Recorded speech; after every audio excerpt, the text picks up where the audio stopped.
So there has been a new version of the DJI Fly app that has just been launched. This is 1.15.8, and this app of course has been launched for the DJI RC2, the original DJI RC, which is of course the one for the Mini 3 Pro without the antennas, and of course a mobile phone. Now of course, in usual fashion, if you want to download this update, all you need to do is turn on your controller, make sure it's connected to your home Wi-Fi or a network hotspot using your mobile phone, and it should just pop up automatically that there is an update. It's going to download it, then of course you can press install. After it has fully reset, you can see it's on 1.15.8. It's going to be the exact same if you have an Android phone as well. Now if you do have an iPhone offline with an iPad, all you need to do is of course go to the App Store, open up the DJI Fly app and click update, and that will give you the latest version. And if we look at the release notes, we can see we've got added support for Douyin livestream. We also have fixed certain issues and optimized overall app quality. What is Douyin, you say? Well, I had to do a little bit of research, and it turns out it is basically the Chinese version of TikTok, which could be useful for live streaming. However, if I put this on screen, it turns out it's not actually available for anybody outside of China. But of course, DJI are a Chinese company, so it makes sense that they have added support. And to bring you this update review, I have been out flying the DJI Mini 4 Pro and indeed the old firm favourite, the DJI Mini 2. I still love to fly this thing, just to bring you this review and to see what has changed, if anything, and of course explore an issue that has been ongoing that I didn't really have up until now, but now I actually do. So let's get into it. So of course, let's explore this new Douyin app then. Well, essentially, I thought that it would be a new integrated app somewhere in the menus. If we have previously looked into the transmission tab, at the top, there has generally been an option for live streaming. I thought we were going to see some sort of specific login for this Douyin app or whatever, but it turns out there is absolutely nothing there. However, one thing to note is we do have a couple more live streaming options. Of course, they have slightly revised this.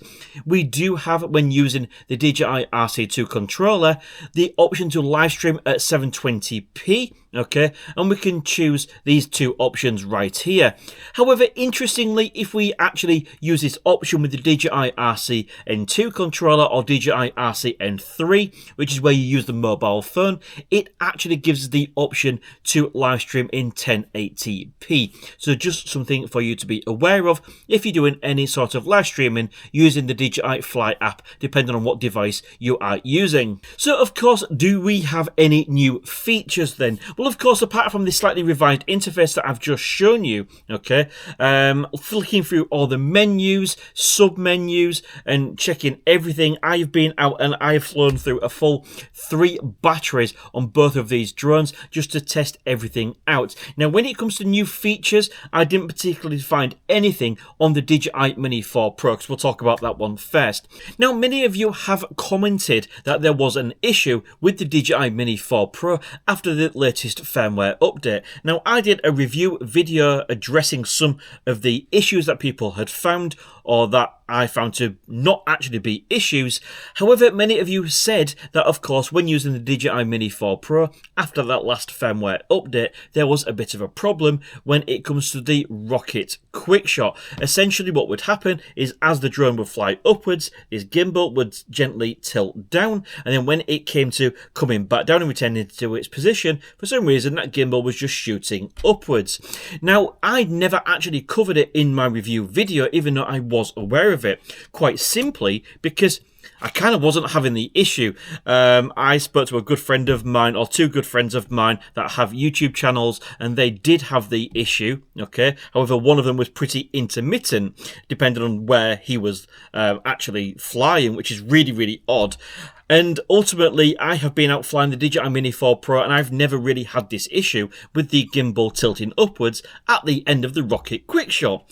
Except for today, because I tried to just see whether, even though I didn't think it would be the case because it's more of a firmware issue, if the updated DJI Fly app would fix this, and essentially it still did it. Now I say still did it, at the end of the day it's the first time it's actually done it for me, but just to quash any questions you may have about this DJI Fly app update and the DJI Mini 4 Pro, if you have had that issue with that gimbal rising upon returning from a rocket quick shot, no, this DJI Fly app does not fix it. However, it does have to be said that every other feature I did fly with the DJI Mini 4 Pro was working absolutely flawlessly. I executed some quick shots just to test everything was working. I recorded a nicer view of the sun going down, which was absolutely beautiful.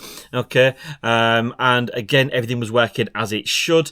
And ultimately, I always like to do a return to home test just to make sure that the drone can get back to its home point. And again, it absolutely aced that. Now, a slight little interface change, whether it's just me first noticing, but I highly doubt it because I have been doing these app update review videos for a fair few years now, and I found all sorts of changes, okay, and just the slightest little thing I tend to pick up on.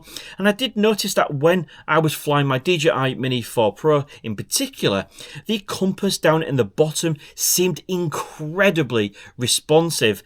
Obviously, where you get that little dot where it obviously we use that little indicator, whether it's blue or green, to indicate whether we are actually efficiently pointing the controller towards the drone to ensure we get the best signal at all times. As I was gently moving left to right, normally it seemed to be a little bit slower, a bit more of a slower sweep, whereas on this new DJI Fly app, it seemed to be absolutely all over the place. So whether this was unique to me and my equipment, I was flying using this controller, so please do let me know if you have noticed this as well, but it just seemed very, very sensitive, so just something for you to be aware of. I've also covered this many times on my channel, and it comes to how you can get the best signal possible out of your drone.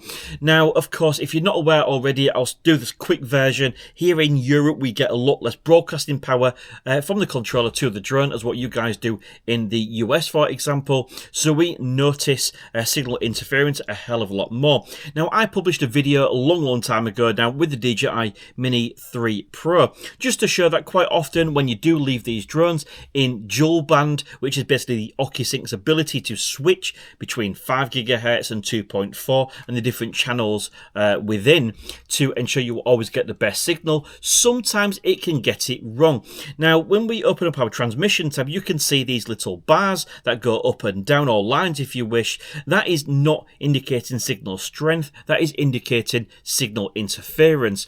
And as you can see, for some bizarre reason, when left in dual band, this thing, the DJI Mini 4 Pro, was quite often choosing to be on that 2.4 GHz frequency, which we generally know is poor.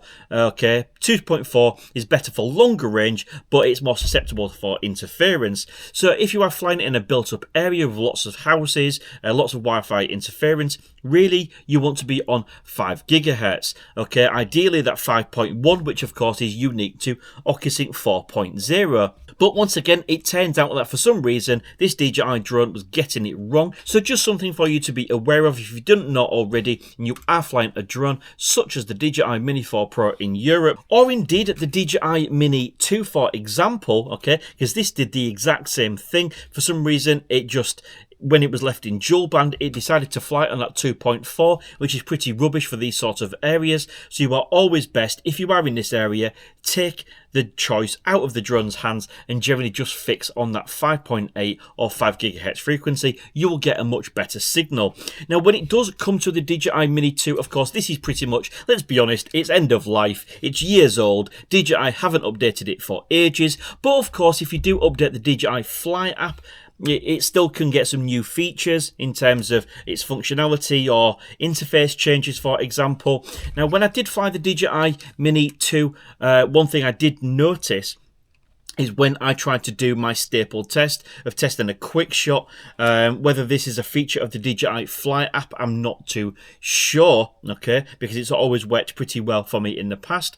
But for some bizarre reason, it literally just seemed to absolutely wander off from my target when I tried to do a circle quick shot. Obviously, yeah, it was a little bit windy and the drone was struggling wholeheartedly, but ultimately, you know, just to make you aware that I wasn't having the best of results when I was trying to do my quick shots. Whether this is a little tweak to the DJI Fly app, it remains to be seen. I'd love to hear your feedback when it does come to this, because I certainly noticed a difference. And indeed the same sort of thing that when I was playing around with that compass, with the DJI Mini 2 on and off, okay, I did again find that it was very, very sensitive, and the compass would swish around much quicker than what it ever used to. So again, you know, that is pretty consistent with what I found on the DJI Mini 4 Pro. So I have just rattled through this update to show you the main things that I have noticed. We do have a revised interface when it does come to that live streaming. The Chinese version of the social media app doesn't seem to show. Obviously, I can't really find any examples of that. I was tempted to try and set up a VPN, okay, and download the version of the DJI Fly app just to see what was going on, but I figured it just going to be too much hassle, and what's the point in me going to all that hassle to try and see what happens if I installed it for thinking it was in China, when of course you're not going to anywhere. I don't think anybody from China watches my YouTube videos, and if you do, say hi in the comment section below. But ultimately, like I said, no new features other than that revised interface. The compass seems a little bit more happy to move around, so just be aware of that. Tracking on the DJI Mini 4 Pro worked absolutely perfectly. Quick shots worked perfectly. Return to home worked perfectly. But of course, it did get that transmission signal wrong for some reason. It was on the lesser one, which is more interference. So again, as I've just mentioned, make sure you fix on at 5 GHz if you're flying in a high interference area.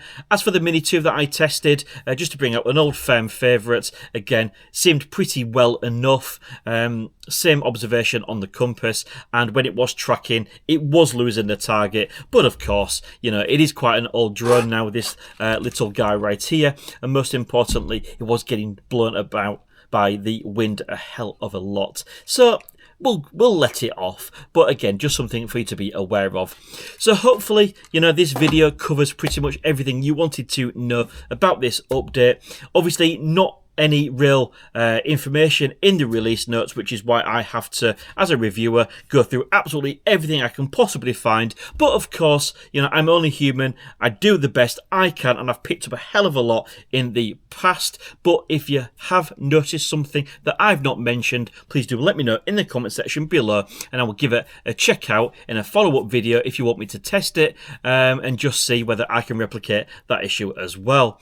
So if you did find this video useful, please do give it a big thumbs up. It tells the YouTube algorithm more people just like you might want to watch my content. Subscribe to the channel if you're awesome, and until next time, see you again soon.